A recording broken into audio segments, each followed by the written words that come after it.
Hello, welcome to my channel. আজকের ভিডিওতে আমরা দেখব কিভাবে ইনসেপ্টার এই লোগোটি ক্রিয়েট করা যায় Adobe Illustrator CS ভার্সনে। সো এই লোগোটি ক্রিয়েট করার প্রথমেই আমাদের জানতে হবে এখানে যে টেক্সটটি ইউজ হয়েছে এই টেক্সটটির নামটা বেসিক্যালি। সো এই টেক্সটটি আমি আমার ভিডিও ডেসক্রিপশনে দিয়ে রাখবো। এই টেক্সটটির নাম হলো VAG Rounded Black। যেহেতু আমরা দেখছি গোটা ডিজাইনের মূল অংশটি উপাদানটি বেসিক্যালি ইনসেপ্টা লেখাটি। সো ইনসেপ্টা লেখাটির যে টেক্সটের ফন্টটি রয়েছে ওই ফন্টটি আমি ভিডিও ডেসক্রিপশনে দিয়ে রাখবো, ওখান থেকে ডাউনলোড করে আপনারা ইউজ করতে পারবেন। সো আমি যদি আউটলাইনটা দেখাই বেসিক্যালি, তো আমি দেখতে পারবো দুইটা রাউন্ডেড শেপ ইলিপস টুল দিয়ে নেওয়া এবং আইটাতেও ইলিপস টুলের ইউজ রয়েছে।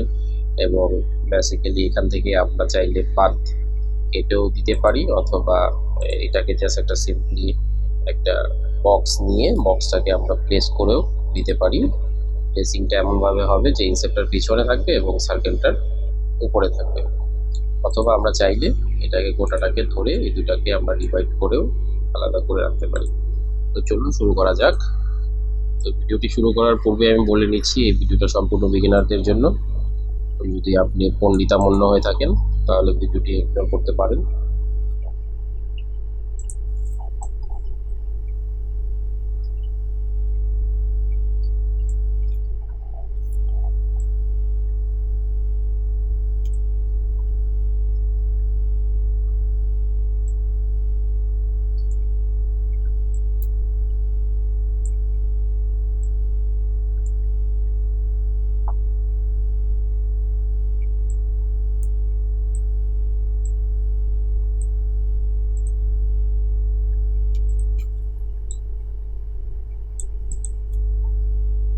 তো বেসিক্যালি আমরা দুটো ইলিপস টুল নিয়ে পাশাপাশি একটা একটার উপর প্লেস করে এমনভাবে একটি শেপ ক্রিয়েট করে নিব এবং ক্রিয়েটের পরে আমাদের অ্যাঙ্গেলটা ডিসাইড করে দিব, প্রয়োজনে অ্যাঙ্গেলকে অ্যাডজাস্ট করব।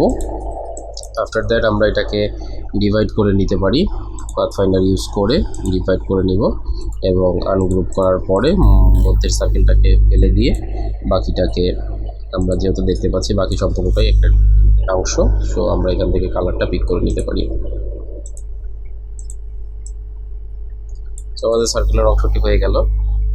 এখন আমরা ইনসেপ্টা যে লেখাটা রয়েছে ওটার জন্য টেক্সট এডিটর নিয়ে টেক্সট আমরা এর আগে অবশ্যই আমাদের ক্যারেক্টার মেনু প্যালেট থেকে আমরা ভেজ রাউন্ডেড ব্ল্যাকটি সিলেক্ট করে নেব, অ্যাজ ইউজুয়াল আমি প্রিভিয়াসলি বলেছি।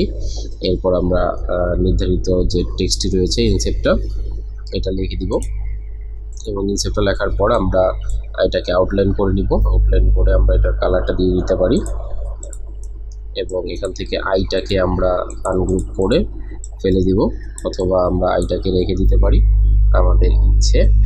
বাকি অংশটাকে অবশ্যই আমরা গ্রুপ করে নিয়ে নিব এবং অ্যাডজাস্টমেন্ট আমরা আমাদের নির্দিষ্ট সাইজ অনুযায়ী অ্যাডজাস্টমেন্টটা অবশ্যই প্লেসিং করে নিব। আমরা এখান থেকে অ্যাডজাস্টমেন্টটা এভাবে রাউন্ডেড বক্স ট্রান্সফর্ম বক্সের মাধ্যমে আমরা ট্রান্সফর্ম করে নেব এবং ইনসেপ্টার পাশে যে চারদিকে যে কাটা অংশ রয়েছে আমাদের এজটাকে বোঝানোর জন্য ওইটাকে আমরা একটা জাস্ট একটা বক্স দিয়ে নেব এবং বক্সটাকে অবশ্যই আমরা স্ট্রোকটা অফ করে রাখবো এবং বক্সটার প্লেসিং হবে আমরা ফার্স্ট অফ অল যদি না বুঝি জাস্ট বেসিক্যালি এইটাকে আমরা ব্যাকে দিয়ে দেব। ব্যাকে দিয়ে দেওয়ার সাথে সাথে আমরা এইটাকেও ব্যাকে দিয়ে দেবো। তো দুইটাকে আমরা কি করলাম, ফার্স্টে এই বক্সটাকে ব্যাকে দিয়ে দিলাম, দেন আমরা সার্কেলটাকে ব্যাকে দিয়ে দিলাম। দিয়ে দেওয়ার পরে আমরা ওটাকে আমাদের প্রয়োজন মাফিক অ্যাডজাস্টমেন্ট আবার করে নিতে পারি আমাদের যতটুকু অ্যাডজাস্টমেন্টের প্রয়োজন। সো আমাদের অ্যাডজাস্টমেন্ট যদি হয়ে যায় সাপোজ, আমরা আরও সময় ইনভেস্ট করলে আরও জিনিসটা আরও সুন্দর হবে অ্যাডজাস্টমেন্টের। তো সাপোজ ধরে নিলাম আমার অ্যাডজাস্টমেন্ট আমি এভাবে রাখতে চাচ্ছি এবং আমার ইটাকে আমি দেখতে পাচ্ছি যে একটু বাইরের দিকে রয়েছে, সো আমি ইটাকে এভাবে প্লেসিং করে নিচ্ছি। এবং সবার শেষে যেহেতু আমাদের ইনসেপ্টার আইয়ের যে ইয়েটা লোগোটা, সো ওইটাকে আমরা একটু ডিজাইন করে নিতে পারি সিম্পলি পেন টুল দিয়ে আমরা এটাকে ড্র করে নিব।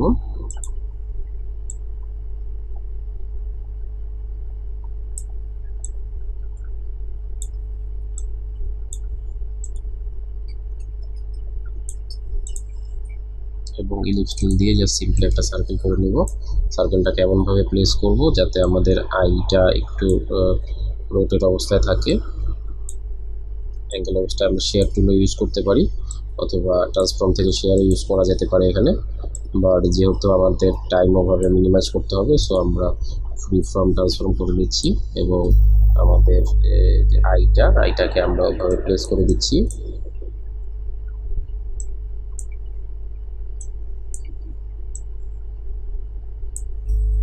এবং আফটার দ্যাট আমরা জাস্ট একটি স্ট্রোক এখানে ইউজ করব হোয়াইট কালারের। সো ডাবল ক্লিক করে স্ট্রোকটাকে আমরা সিলেক্ট করে দিলাম এবং এখান থেকে আমরা স্ট্রোকের ভ্যালুটা একটু বাড়িয়ে দিব এবং অবশ্যই স্ট্রোকটা হবে আউটসাইডে।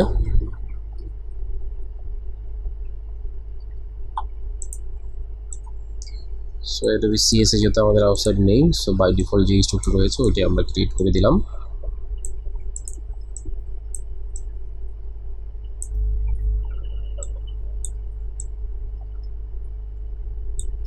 আমরা স্মার্ট গাইড অন করে নিব প্রয়োজনে, সো আমরা জিনিসটাকে আরও অ্যাকুরেটলি করতে পারবো।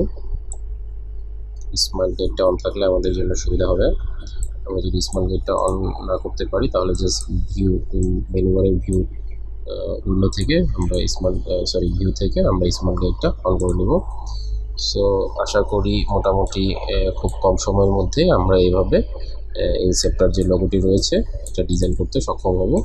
এবং আমরা যদি এটার উপর আরও টাইম ইনভেস্ট করি এবং টাইম নিয়ে কাজটাকে আরও পারফেক্টলি করার চেষ্টা করি তাহলে অবভিয়াসলি পারফেক্ট হবে।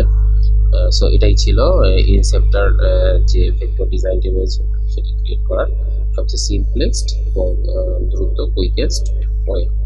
ধন্যবাদ। ভিডিওটি ভালো লাগলে আমার চ্যানেলটি সাবস্ক্রাইব করে দেবেন।